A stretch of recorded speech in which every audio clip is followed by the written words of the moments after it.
A lição de hoje trata sobre o Deus da paciência. Quem é esse Deus? Esse Deus que nós cremos, esse Deus criador do céu e da terra.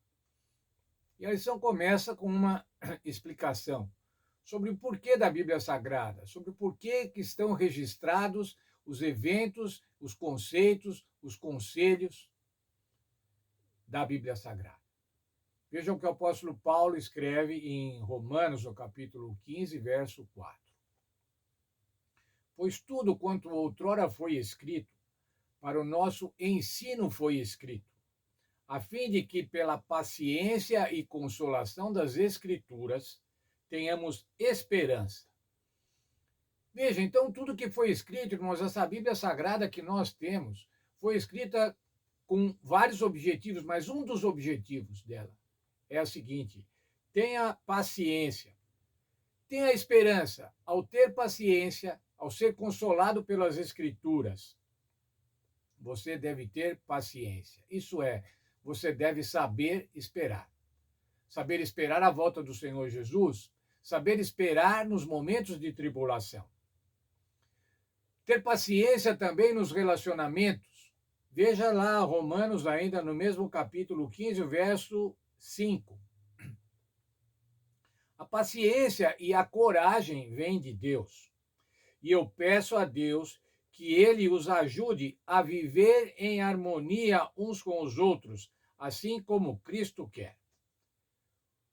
Outra versão deste texto diz assim: para viver em completa harmonia. Relacionar-se com as pessoas, irmãos, viver com as pessoas exige paciência. Exige muita paciência, às vezes. Para você ter harmonia no lar, você tem que ser paciente, os cônjuges têm que ser pacientes um com os outros.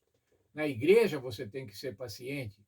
Muitas vezes, um grupo ou algumas pessoas têm um pensamento diferente do seu e você deve ser paciente, assim como eles também devem ser pacientes em relação ao seu posicionamento.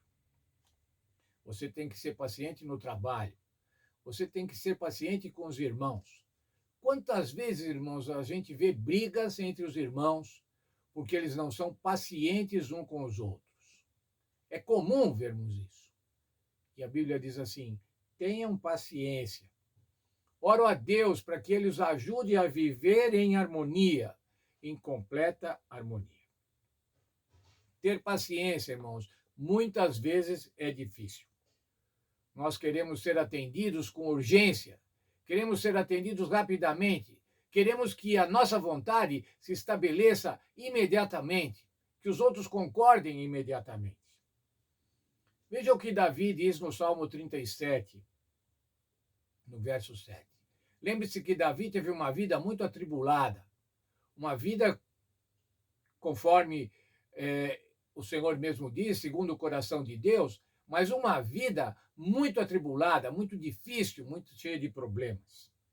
E ele escreveu então: descansa no Senhor e espera nele. Não te indignes por causa daquele que prospera em seu caminho, por causa do homem que executa astutos intentos. Quando a gente vê, irmãos, a injustiça que campeia nesse mundo, nós ficamos indignados. E Davi está falando aqui: espera no Senhor. Espera no Senhor. Você pode estar sofrendo. Essa espera pode causar sofrimento de ver as injustiças, ou de estar sendo injustiçado, ou de estar sendo provado, mas espera no Senhor. Não tenha inveja daqueles que fazem maus caminhos.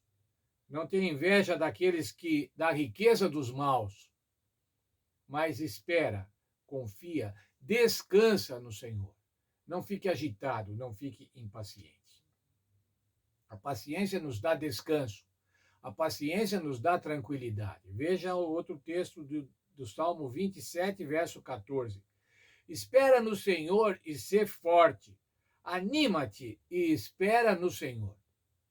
Se você está perdendo o ânimo, se você está desanimado, este salmo é para você. Espera no Senhor. Anima-te. Espera no Senhor. 37, Salmo 37, verso 7 diz assim: descansa no Senhor e espera nele. Descansar no Senhor. Não estar agitado, não estar impaciente. Quais são os efeitos da paciência, irmãos? Veja no livro de Romanos, o apóstolo Paulo dizendo: nós nos gloriamos nas tribulações, porque as tribulações produzem perseverança, isso é, produzem paciência, produzem força, e a perseverança produz a experiência, e a experiência a esperança. O que é essa esperança, irmãos? É saber esperar. E diz assim: a esperança não traz confusão. Quando você tem esperança, você está calmo, você não está confuso. Qual a razão, irmãos, o motivo da paciência? Qual é essa razão? Por que é que nós podemos ser pacientes? Primeiro, porque o Senhor tem o controle de tudo, irmãos.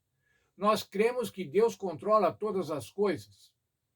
Mais ainda, nós cremos que Ele fará o melhor e vai fazer o melhor no melhor tempo. Para isso, irmãos, é preciso ter fé. Se você não tiver fé, dificilmente você vai ter paciência. Dificilmente você vai ter esperança. Eu posso afirmar, irmãos, se você não tiver fé, você não vai ter esperança. Você tem que confiar em Deus, tem que confiar que Deus vai fazer o melhor no melhor tempo, no tempo oportuno, nos tempos de Deus. E nós devemos ter tranquilidade para esperarmos estes tempos de Deus. Confie nos tempos de Deus. Eu quero dizer para mim, Alfredo, confie nos tempos de Deus. Ele vai fazer o melhor no melhor tempo. Certamente Ele fará o melhor. E eu quero dizer para cada um de vocês, meus queridos irmãos, confie no Senhor Deus. Ele vai fazer para a tua vida certamente o melhor, no melhor tempo.